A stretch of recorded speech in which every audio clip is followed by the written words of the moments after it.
Hey, what's going on, everybody? My name is Monatui, coach of the Tampa Bay Luxrays, and today I'm bringing you guys the National Pokeball League season. I don't even know what the hell they're on. I think they're on season 7 now. Season 7 draft analysis for the majors. Now, if you guys are unfamiliar with it, which I don't blame you because I am a lazy piece of shit and did not upload the last couple games of NPL minors, but a long time ago, we competed in an NPL minors tournament that basically determined who would be put into the National Pokeball League minors. By the way, I'm talking about the NPL a lot. Obviously, you know, that's the league that we're in. Their YouTube links will be in the description below. Their YouTube link to the channel as well as the Twitter will be put in the description below. I highly recommend you guys checking them out. This is a league that I was involved in a very, very long time ago, a couple years ago at the very beginning of my channel. I left it for a while, and now we are back as a coach into the majors, which is really, really cool. Very competitive league. If you are looking for a competitive draft format, I highly, highly recommend you checking out this league as well as all of the coaches in it. But regardless, to continue on, we were in the NPL Minors tournament. We did well in that. We were added to the NPL Minors, and then we ended up doing very well into the NPL Minors. We ended up making playoffs. We ended up winning the first 2 rounds of playoffs, and then we ended up losing in the finals to Baby Rob Jr., who goes by TCG Gamer something. You'll see him throughout the season because actually I believe we ended up playing him. We ended up playing him week 1.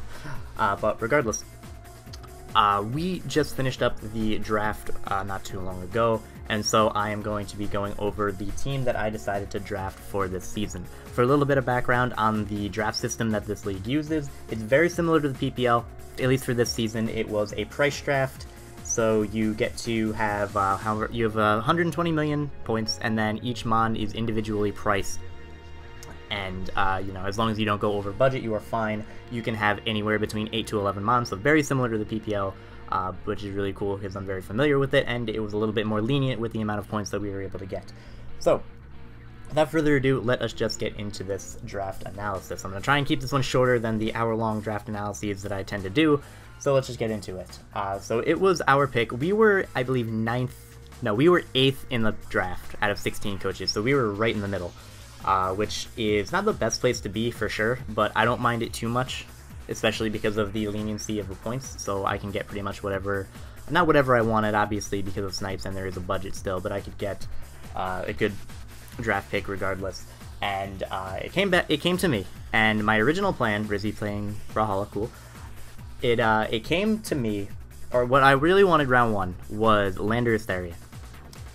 Because in my opinion, the best way to draft in Gen 7, or one of the best ways to draft in Gen 7, is to draft a broken Z-move user and then build around it. Lando T is a Pokemon that I love without Z-moves, and it is a Pokemon that with Z-moves just wrecks everything. You guys may have seen in the March Madness tournament how well I did with Z Dragonite. Landorus T is, I think, of the same caliber, and I really wanted that. However, Gypsy King, who was directly before me, ended up picking that up, so I was unable to take Landorus Therian. However, because he did not take that, there was a mon still there that I am very familiar with, that I am very, very comfortable using, and in my opinion, is probably the best Mega, or definitely one of the best Megas in draft format. With the change to Megas and them getting their instant speed, there are a lot of other ones that are really, really, really good now, but this is the Pokemon that I think is not only easy to use, it is extremely good, it can be built around very well, and it's honestly one of my favorite Pokemon in draft format. And that Pokemon is going to be Mega it's going to be Mega Lopunny. So we got Mega Lopunny round 1. If you guys are a little bit unfamiliar with my usage of Mega Lopunny in PPL Season 2 of Division 2, I drafted Mega Lopunny as well as a very strong team around it, and we ended up going 11-0 in that regular season, and getting ourselves promoted to Division 1. With Lopunny going, I think, 23-1? You know, 23 kills, only dying once to a flinch. Not bad. You know, not bad at all. I'm not going to go too much into what Mega Lopunny can do because it is pretty obvious at this point. I think people generally know what this thing can do. Very powerful attack stat. Scrappy paired with high jump kick and return means that I hit everything in the game at least neutrally, which is really nice. Like I said a little bit earlier, it is very easy to use. Like, the set that I'm going to be bringing the most is just going to be like high jump kick, return, fake out or quick attack, and then a filler move. Sometimes they'll have Fake Out and Quick Attack, a lot of times they'll have Toxic in this slot, sometimes they'll have Baton Pass or Drain Punch, or like, I don't know, Facade if I want it, Encore, Heal Bell is a weird option. that I could run, but again, like, it's an easy Pokemon to use, but there are some very good sets outside of the standard set, but the standard set of this thing, just Fake Out, High Jump Kick, Return, Filler, is very, very, very good, and I really am looking forward to using this thing again. Again, it's one of my favorite Pokemon in draft format. Super good, very fast, very good at cleaning through teams, which is really nice. But with that being said, we have to now build a team around this, and the way you want to build around Mega Lopunny is to get mons that can facilitate a lot of chip damage. So priority is very important, hazard stacking is huge, which is also a big part of my playstyle. I love to hazard stack, also being able to possibly punish removal from my opponent. Some removal of my own is going to be kind of important, although it's not the #1 priority. It can be very useful and very important. But the big thing is chip damage, so you're going to see how I build around this thing in a little bit. And the next Pokemon that I actually decided to pick up aids Lopunny very, very nicely. It's going to be the first Gen 7 Pokemon that we're going to pick up this season, and that is going to be Toxapex. Now, Toxapex is a Pokemon that originally I didn't like too much, just because it's very passive, and you know, although it is very, very bulky, like I said, it's very passive, and it can be not really be setup fodder because it does get access to haze, but it doesn't do pretty much anything offensively. You're not going to be doing much damage. Even as a bulky water, it's not going to be doing a lot of damage, even with burns, because that thing got nerfed. But, or Skull got nerfed, which is nice, or which is annoying for this thing. But Toxapex is an extremely good Pokemon, and after using it a little bit in the March Madness tournament, I actually really, really like this thing. So Toxapex, even though it has a relatively low HP stat of base 50, it has very high defenses, 152 and 142. Its typing, Water Poison, is amazing. It can switch into things that not many things can switch into. For example, like, you can switch into a Azumarill. This thing is not O-code by Adamant, Life Orb, Mamoswine's Earthquake if I'm fully physically defensive, which is incredibly impressive. I found that out during the tournament as well. With the poison typing, I get access to Sludge Bomb, which means I can hit certain fairies very hard, such as like Whimsicott or Tapu Bulu and things like that. I believe I can live one Banded Woodhammer. I'm not 100% sure though, because you know, Toxapex is ridiculous. But you know, there's that, and a big reason that I picked this up, not only for the bulk and because of its typing pairing very nice with Lopunny, being able to switch into fighting types and whatnot. This is also a very good this is also a very good T-Spike user. You know, I can set up T-Spikes versus a lot of teams, and T-Spikes plus Fake Out on Lopunny is always really, really good. Again, chip damage, this is a very good Rocky Helmet user, because I'm not always going to need Black Sludge for the recovery, because I do have a passive ability in Regenerator, which is amazing.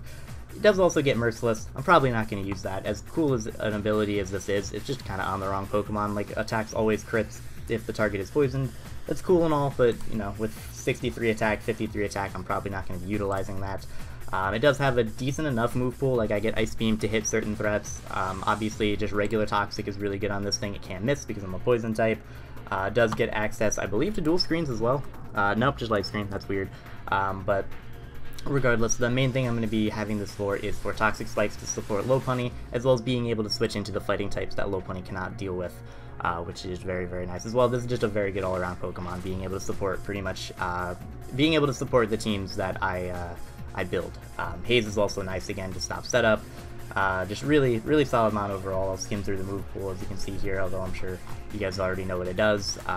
Instant recovery, things like that. So with that being said, let us now move on to the third Pokemon that we are going to pick up, and this is, also, if you did pay attention to my Season 2 team of D2, you'll notice that there are a lot of similarities with this team and that team.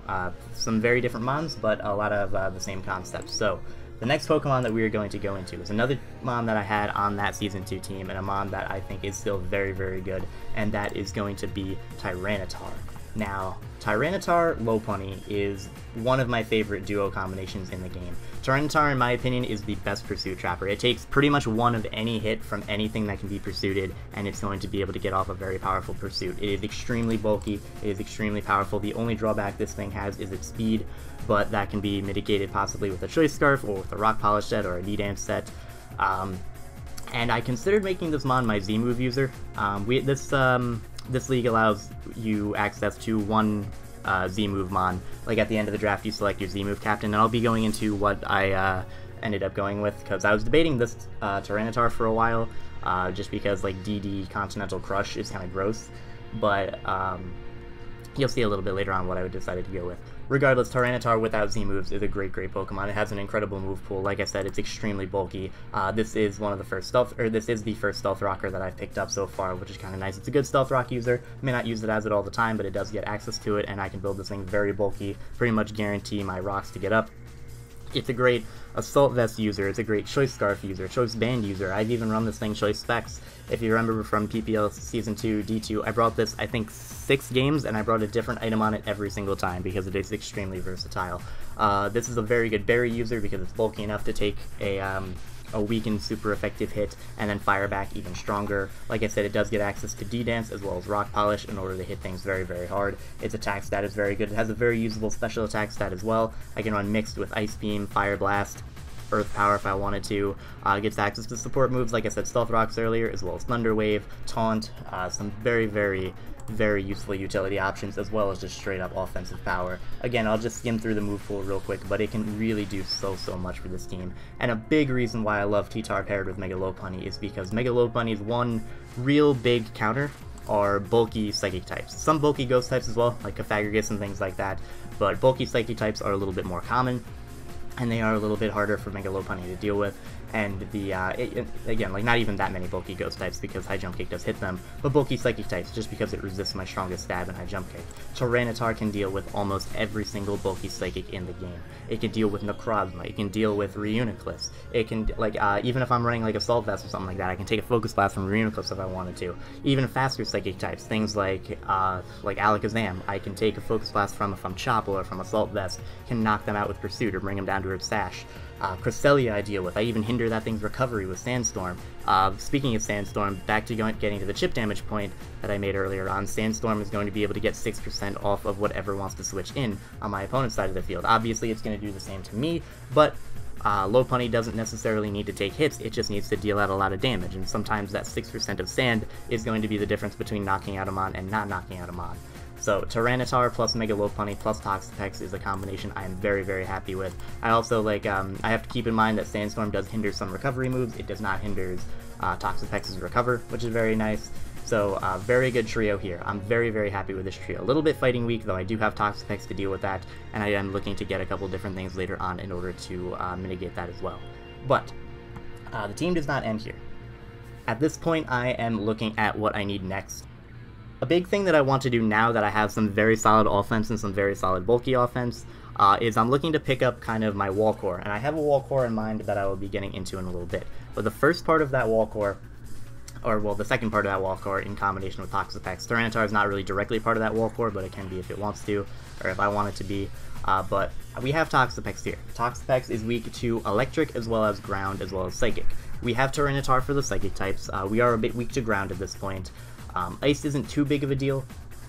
Obviously, as you can see, electric types do hit me all neutrally, even though Tyranitar can take them relatively well. Tyranitar can take on electric types decently well, but it's obviously not immune, and things can freely volt switch up versus me. I am looking into getting a ground type now, and this is a ground type that I used in the last PPL season, and it was very solid for me. I really enjoy using this Pokemon. It has a lot of utility options that I did not utilize during that PPL season, and it's a good stealth rocker, taunt user, it's fast, it can be offensive if it wants to, but it is another very vital piece of this wall core, and that is going to be Gliscor. So even though it was dropped to UU this generation, as of right now, it is still a very solid Pokemon. One of my favorite ground types in the format, not just design-wise, but in what it can do. Obviously 75 HP, 125 defense, very solid as a physical wall. Can also be built specially defensive with that 75 special defense, as well as getting 12% back with the Poison Heal. I know obviously it gets Sandveil and I have a T-Tar. That's probably not going to be used very often unless for some reason I'm not running Poison Heal, but what's very nice is this is obviously a Mon that is immune to the Sand Stream, so my opponent will be getting whittled down a little bit by Sand while I'll be healing due to Poison Heal. Obviously Stab Earthquake on this Gliscor, U-Turn from Momentum, Knock Off. It does get access to Defog, but I have to run Hyper Cutter if I want that to be a thing. And you know, this is my only potential defogger of the PPL season, and I'm going to try and not make that mistake later on. We're going to be running to Poison Heal pretty much all the time. We do also get some really cool options like Facade, because I will be poisoned by the Poison Heal. We do get the Elemental Fangs. We do get setup options as well, being Swords Dance and Agility, which are going to be very, very nice in order to break through certain teams. I can run like a Swords Dance taunt set so that I can set up and prevent my opponents from setting up, which is really cool.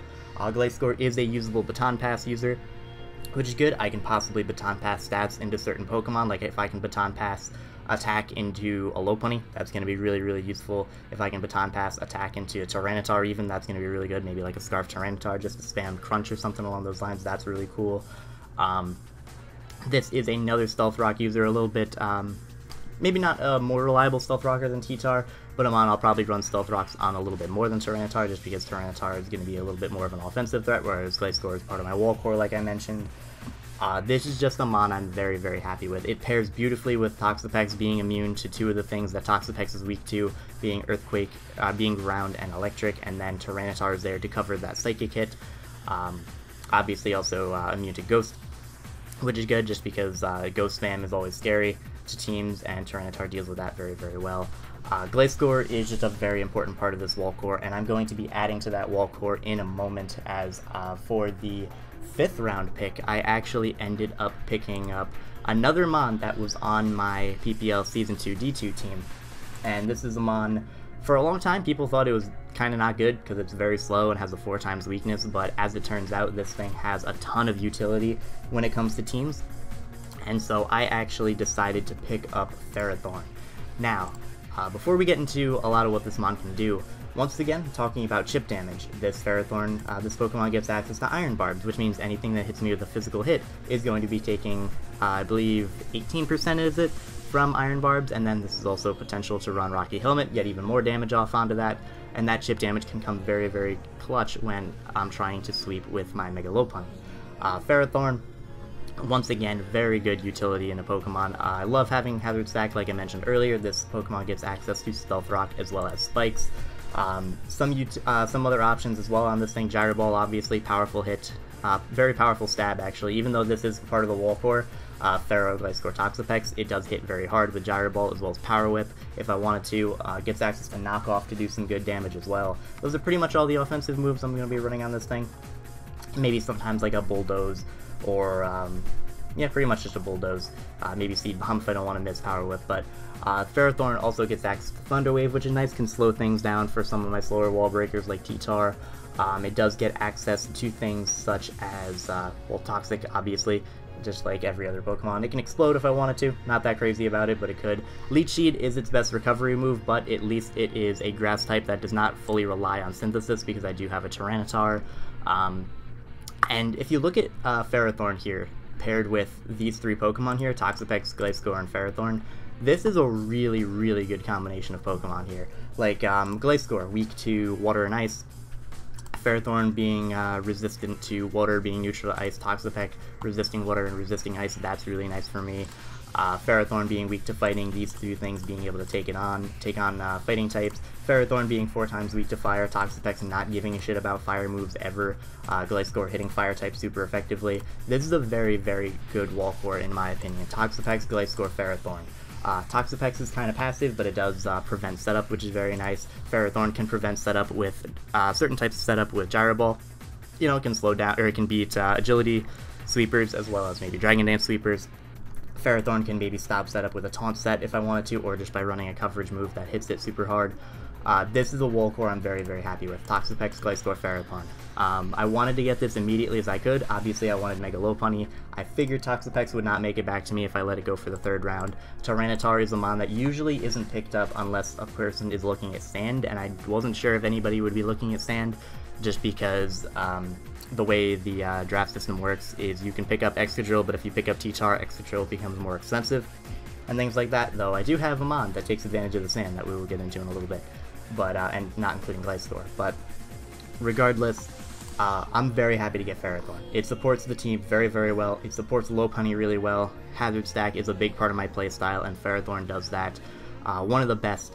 It's one of the best mons at being able to do that, up there with Skarmory in terms of being able to Hazard Stack, and it even punishes Rapid Spinners by switching in on the Rapid Spin and getting off some chip damage off onto them, which is really, really nice. So that is going to be our Ferrothorn Pokemon I am very happy to have, and now we are going to move into the 6th member of our team.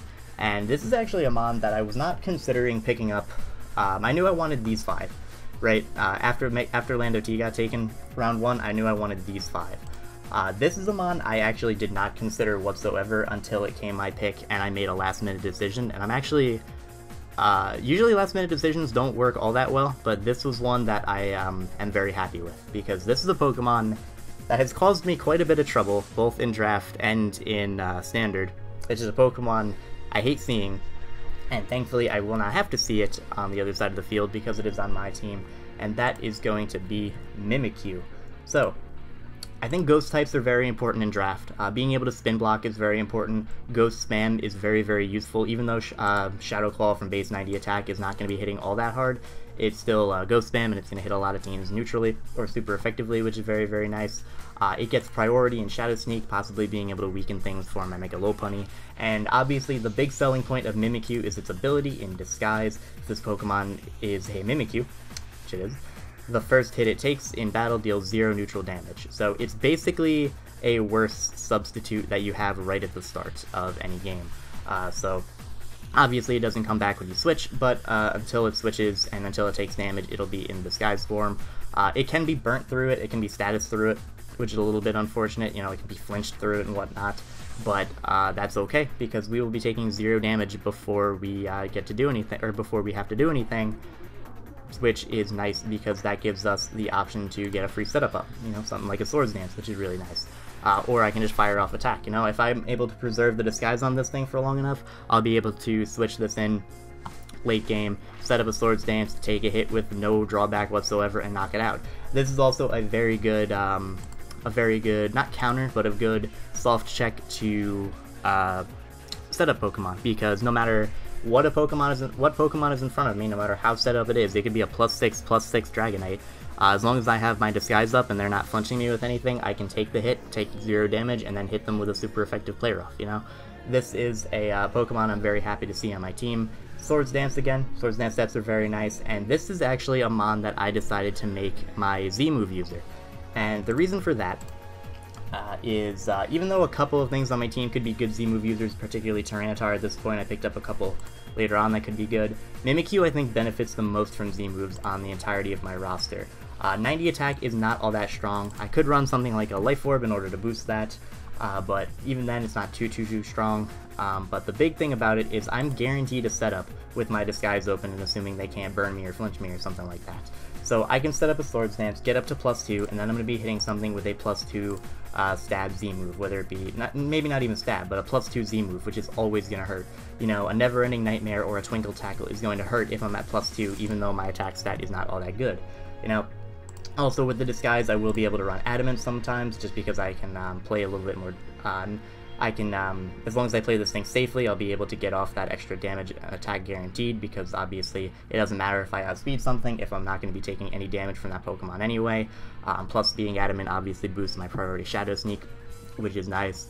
Mimikyu is just a Pokemon that can really benefit me, and it can really benefit my team. It's got some cool options as well, like Leech Life, which can be kind of cool. Obviously, like I said, Stab Shadow Claw, Stab Play Rough. Taunt is kind of cool. Its special attack I'm not really going to be taking advantage of, obviously being 50, but you know, it gets X Scissor, which I'm not going to use because the Leech Life. Wood Hammer is a weird one that it gets, which I'm really happy to use, or I'm really happy that it has access to. Will-O-Wisp and Toxic are 2 things I could see myself using at some point.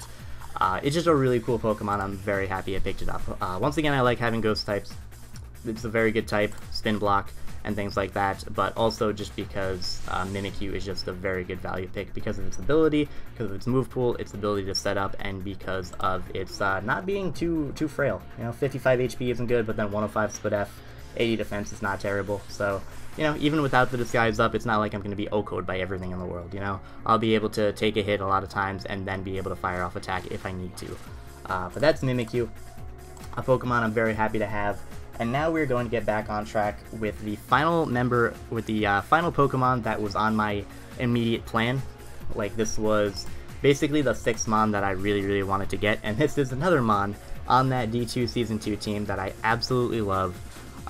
Probably, in my opinion, this is a Pokemon that is one of the most underrated in the entirety of Pokemon, both in draft format and in standard, and I said this 2 years ago, so things haven't really changed all that much, and that is going to be Reuniclus. Now, Reuniclus has 2 great abilities, Magic Guard as well as Regenerator. Regenerator, obviously, great ability, being able to get a third of my HP back just by switching, and then Magic Guard, obviously, really nice, being immune to Poison as well as Burn. You know, like they can status me, but they're not going to do any damage to me. Another big thing about Magic Guard is I'm immune to sand damage, so I can send this in while I have my own Sandstorm up, and I'm going to be able to take no damage from that while my opponent is going to be taking 6% per turn, which is really nice. Very good berry user. Colbur Berry, obviously going to be the most common, can take a knockoff, fire back with a Focus Blast, even if it's a stab knockoff or a stab crunch. I'm going to be able to take it just with Reuniclus' natural bulk and be able to fire back a very powerful Focus Blast since I have 125 special attack.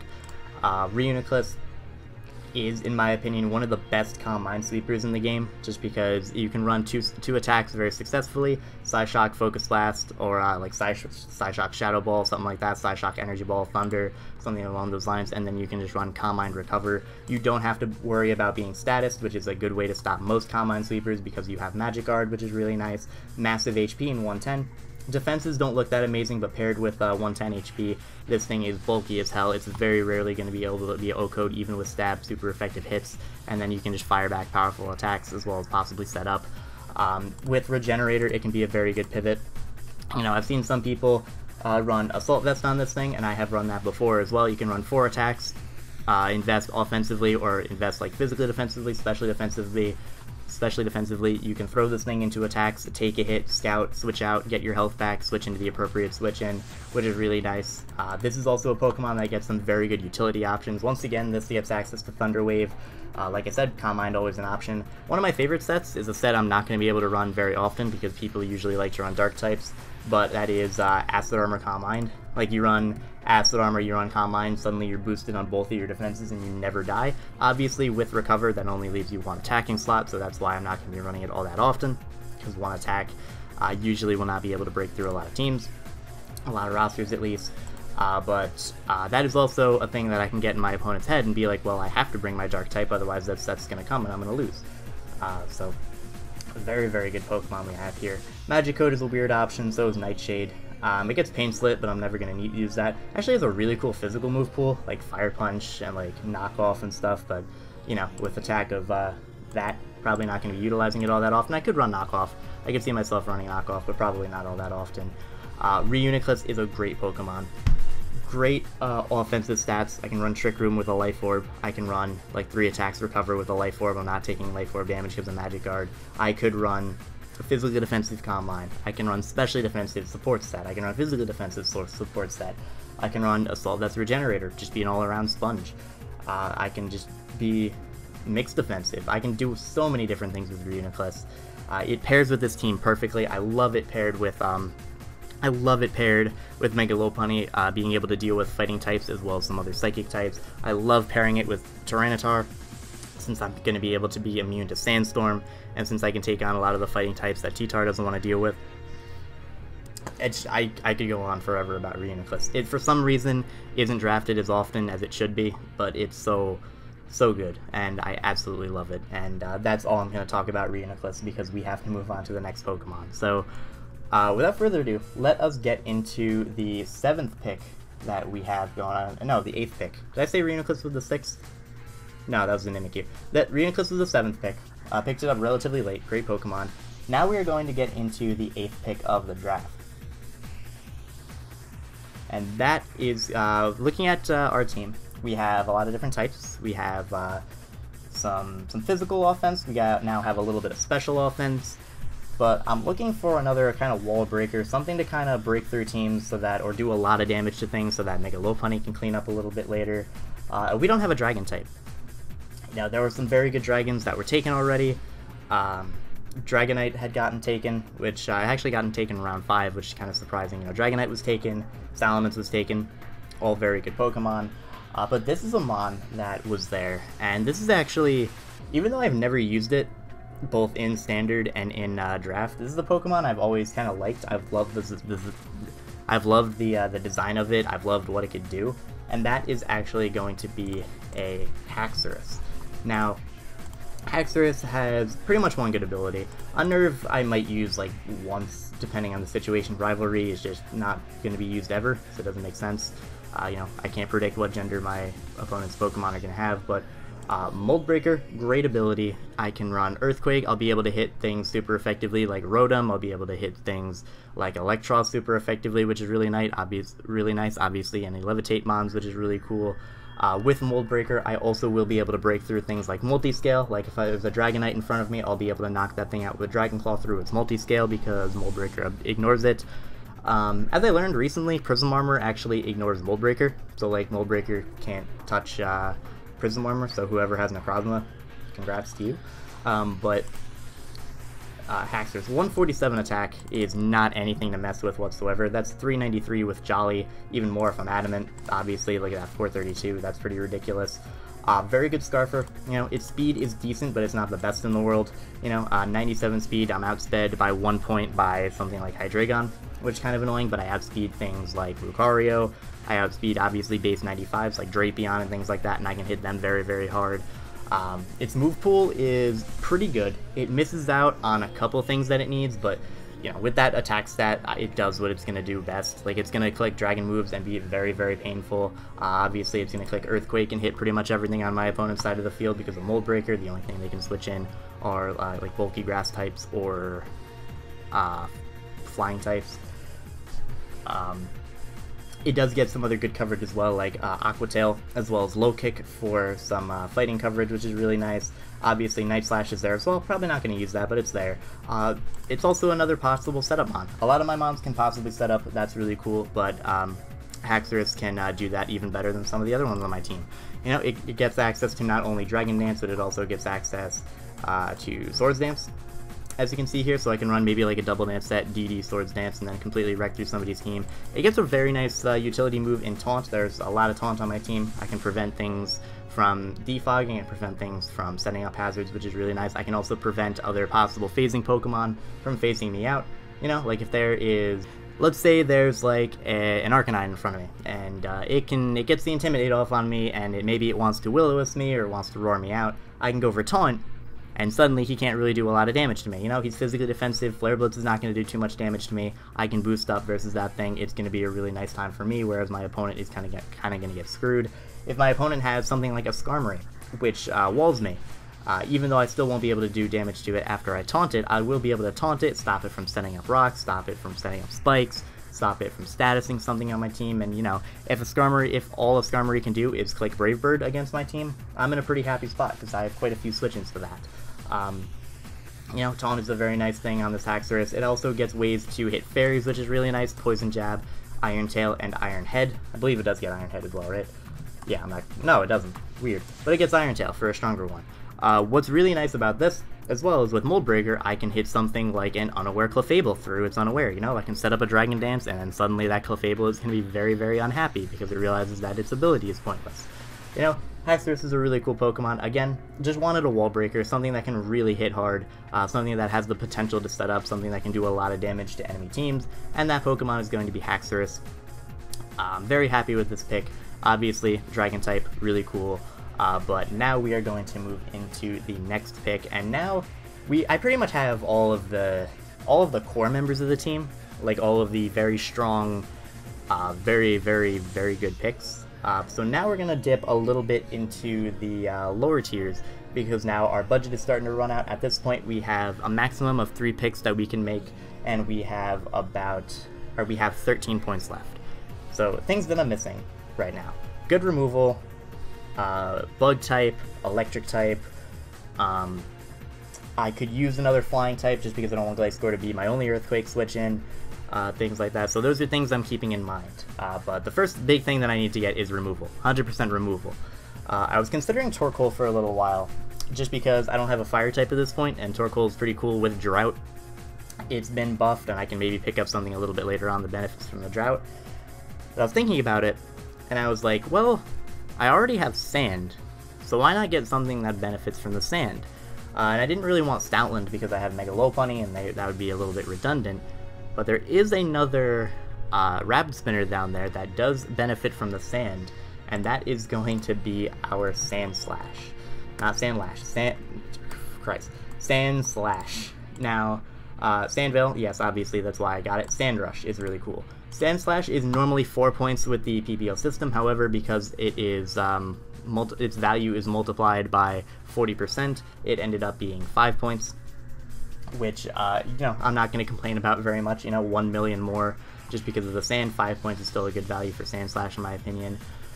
Sand Slash is really cool. I used this thing a very, very long time ago in an NPT tournament, and this was actually one of the deciding members of that team. I believe it actually ended up being the MVP on that team, with the most kills, despite the fact that I had some very good offensive threats in that team. But regardless, Sand Slash has a very good move pool. It has access to things like Rapid Spin, obviously, big reason that I got it. Super Fang is also really nice. I can run like fully defensive Sand Slash sets that don't hit things very hard, but I'll always be able to get 50% off onto them. I can also obviously run status like Toxic and whatnot. I can also run this thing. It's also another stealth rocker. That's very, very nice. I can also run this thing, especially with the sand that I have with Sand Rush. I can run this thing fully offensively with a life orb. So like I can run that much attack, aka max attack, adamant. We don't hit like a crazy number of attack, but we have a decent amount of attack there that we can just kind of abuse with the sand, since we'll basically be able to outspeed everything on my opponent's side of the field. And then we have a good move pool. We have Earthquake, we have Knockoff, X-Scissor, Stone Edge, and even though that is about the extent of its physical move pool, that's pretty much all I need. Quake Edge plus Knockoff is usually all I'm going to need for any other team, plus Rapid Spin or something like that. And this does get access to Swords Dance, so if I am running Swords Dance, I will be able to wreck through certain teams. Like a +2 stab Earthquake with a Life Orb is going to hurt quite a bit. And, Sand Slash is not something that people always prep for, because if I have a team with like Haxorus and Mega Lopunny and T-Tar, they're going to be prepping for those threats. They may not be prepping for Sand Slash quite as much as they would those other threats. And if that's the case, then Sand Slash has a lot of potential to possibly wreck their team. So I'm not going to go too much into further detail with that, but that is going to be our Sand Slash. Again, Pokemon I'm pretty content with. Rapid Spin is very nice, and it does obviously benefit from another Pokemon on my team, so that I think has some positive synergy. And now we are going to move into the second to last Pokemon of this draft, because I did actually go to the cap of 11 Pokemon. So next up, I was looking, and I needed some sort of like immediate speed, because right now I have Mega Lopunny, obviously, that's very, very fast at 135, which is really, really nice. But I don't want to make the same mistake I made in PPL, where I just have one fast thing and then that's it. Not only does it hinder my play, but it also hinders it makes other people's prep easier, because they're like, okay, he has one fast thing, I can run Adamant on some things, I can run Modest on some things, and then I'll still be able to outspeed the rest of his team. I wanted some kind of fast things. They don't have to be crazy fast, but I want things around that kind of fast middle speed tier that can maybe be run Scarf or Bandit or Specs or things like that and still outspeed a good majority of my opponent's team. And so this is a Pokemon that I saw there, and I realized I didn't have a bug type yet. This is a very strong U-turn user. It can also set up if I wanted to. It's also a hazard remover, not a very good one, but it can if it wants to. And that Pokemon is actually going to be Scyther. Now, Scyther is one of those Pokemon where, even though it has good stats, it's obviously hindered by a couple things. It's hindered by its defensive typing, like Bug Flying is not a good defensive typing at all. It's weak to a lot of different types. It takes Rock 4 times effective. It dies to Fire moves, it dies to Ice moves. With Stealth Rock stuff, this thing is not going to be seeing a lot of time being alive.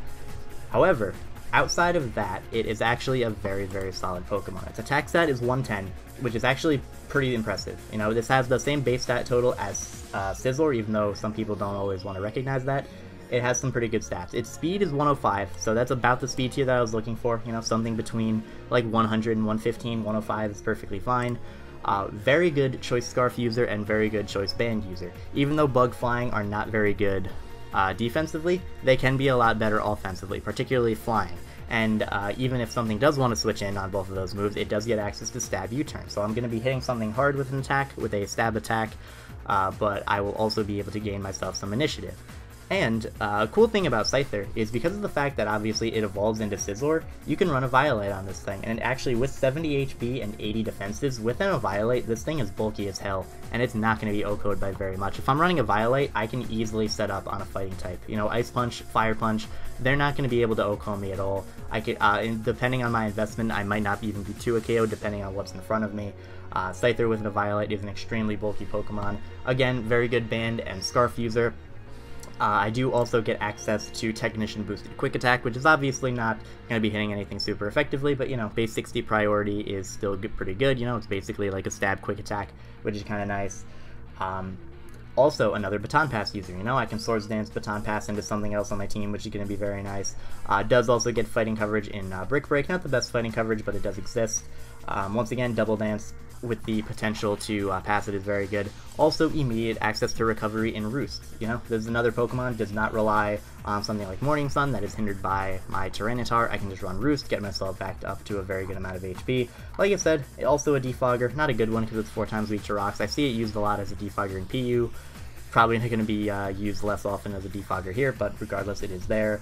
Tailwind is also a kind of cool option, not that I'm going to be using that quite often. Also gets access to Pursuit, which could be kind of nice depending on what is in front of me. You know, if there's a Psychic type in front of me, that's more than likely they're going to want to switch out because I can hit them super effectively with a Bug move, so I might be able to catch them off guard and go with a Technician boosted Pursuit.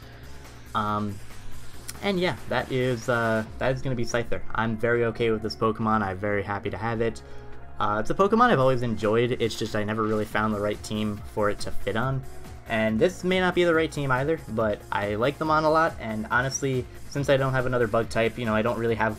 Oh, also, going into this, I was like, wow, I need 1,000 arrows switching, because that's the thing that you need now. Scyther kind of works as that, you know? Even though Zygarde, I think, gets Stone Edge, you know? Can't spam 1,000 arrows, and that's the important part. So, that's Scyther. Very happy with this pick. I think it's going to serve me well. But now we have to move on to the final Pokemon of our team, and now we only have 3 million left. So anything like really good is not going to be there, or is not going to be available to us, because we have to pick something up that is 3 million or less. And if you know me, you know that I usually don't care too much about a very high quality electric type. Like if I don't get something like a Zapdos or a Thundy or a Tapu Koko, then I don't really care about how good the electric type is, as long as they can be kind of fast, click Volt Switch, and HP Ice, then I'm good. And this is a mon that falls into that category. Raichu was a little too expensive. Electros was a little too expensive. A lot of the other electric types were a little too expensive. I think Togedemaru was even too expensive. But this Pokemon was there, and this is actually a mon I loved in Gen 6 NU, when Rain was common, because Scarfed this Pokemon outsped a lot of the like things like Omastar in the Rain. And this is actually going to be Manectric, regular Manectric. No Mega Manectric, just regular. And this is actually a Pokemon I'm really excited to use. Lightning Rod is a great ability, obviously allows me to be immune to electric type attacks. I've always said electric fire coverage is always really good. Obviously this gets access to Thunderbolt as well as Flamethrower and Overheat, which is really nice. I feel like I don't have to go into this too much. It's basically just a crappier version of Mega Manectric. Mega Manectric you see a decent bit in OU. If it drops to UU, you'll be seeing it a lot there. It's relatively fast.